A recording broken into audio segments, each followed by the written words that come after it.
bicara soal legacy dari presiden, kalau kita bandingkan dengan sejarah, ya? peninggalan dari presiden itu, kalau kita bandingkan dengan di Indonesia, mungkin situasinya agak sedikit ironis. Kalau di sini banyak sekali di sini ya. memorial, orang bisa belajar, bisa berkunjung. Lincoln Memorial dekat sana ada juga Jefferson Memorial juga. Tapi kalau di Indonesia kan sepertinya jarang. Kalau saya di terus mana terang, ya tempatnya? Saya terus terang belum pernah, Rafki. Mungkin ada tapi tidak begitu dikenal oleh masyarakat. Betul, nah, ya. terkait dengan legacy ini, Lincoln sendiri tidak terpatri melalui Lincoln Memorial ini, tapi legasinya juga tersimpan di tempat dia terbunuh, di Ford Theater. Ford Theater ya. Setiap tahun, sekitar 750.000 orang berkunjung ke Ford Theater untuk melihat tempat duduk di mana Presiden Lincoln ditembak. Kini pengunjung bisa menyeberang jalan menuju ke rumah tempat ia disemayamkan, juga ke pusat pendidikan di sini. Sekitar 7.000 buku tentang Abraham Lincoln tersusun dalam koleksi setinggi 10 meter. He's just continued to be fascinating, and people throughout every generation seem to want to redefine who Abraham Lincoln is to them. Selain pustaka, pusat pendidikan juga menampilkan artefak seperti pegangan dari peti jenazah sang presiden, serta kereta yang membawa peti jenazah. Ada pula sebuah lumbung tempat pembunuh Lincoln, John Wilkes Booth, dihukum mati. Sebagian pameran juga bersifat interaktif. I think it's pretty cool, pretty high tech for Abraham Lincoln. And he's still very relevant to us today. So we want people to walk away having a better understanding of what it was about Abraham Lincoln that made him relevant, makes him relevant today, and has made him such a popular president. Perang sipil dimulai setelah 11 negara bagian selatan Amerika Serikat atau konfederasi pecah dari kelompok utara seputar hak-hak negara bagian, salah satunya perbudakan. Tahun 1863, Lincoln mengumumkan agar perbudakan dihentikan. 2 tahun kemudian selatan menyerah dan Amerika Serikat kembali menyatu. Meskipun kontroversial, Lincoln begitu dikagumi.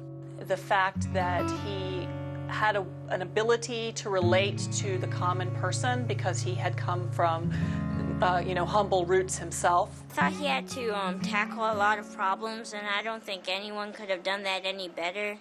Wisatawan ini telah mempelajari Lincoln di negara asalnya, Inggris. The part I found the most interesting was this stamp with his likeness from Ghana. Dan Wendy mengaku belajar banyak di sini. I love the way that it encourages people to think about some of the values that Lincoln stood for to make the world they live in a better place. Pusat studi ini juga merangkum kutipan prinsip-prinsip Presiden Lincoln yang diyakini oleh warga awam. All American citizens are brothers of a common country. Dari Washington DC, tim VOA.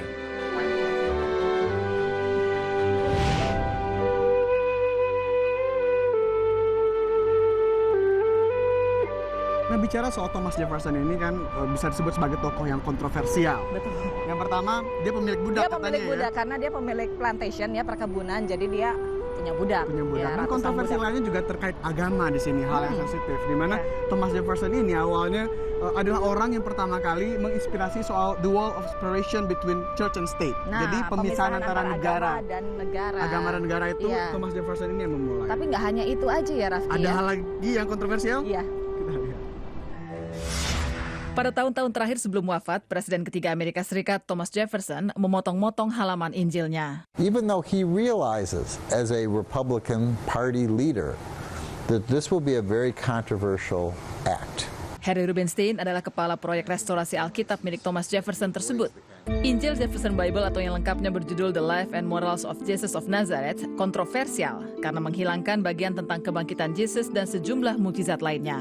Menurut Harry, ini dilakukan Presiden Jefferson karena ia ingin menggarisbawahi ajaran moral Yesus Kristus. I think in one sense, this is a larger project that he has been thinking about along with his colleagues and very close companions. What should be the moral basis of the new nation?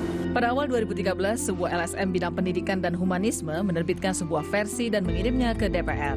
There's some great wisdom in there, and we think members of Congress would be well advised to spend a few hours sitting around thinking about that.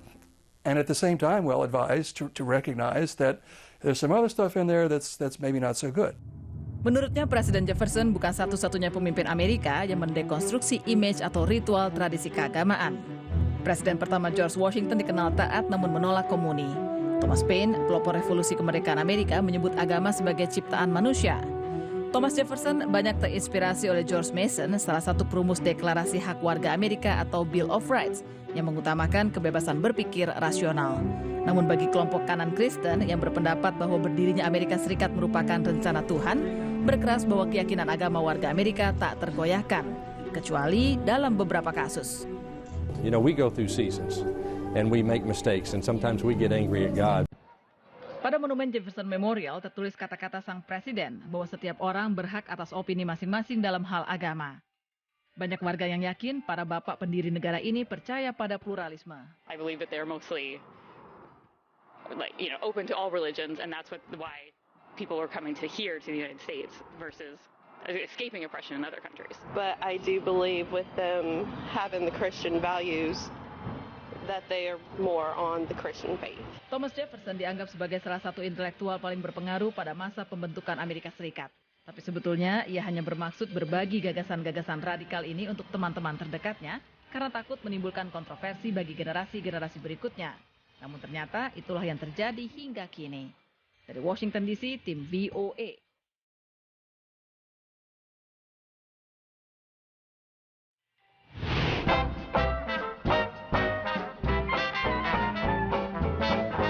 Cakep sekali ya kalau musim dingin begini. Aduh, ya. tapi tetap Jangan dingin, Ki. berguguran, tapi tetap dingin ya.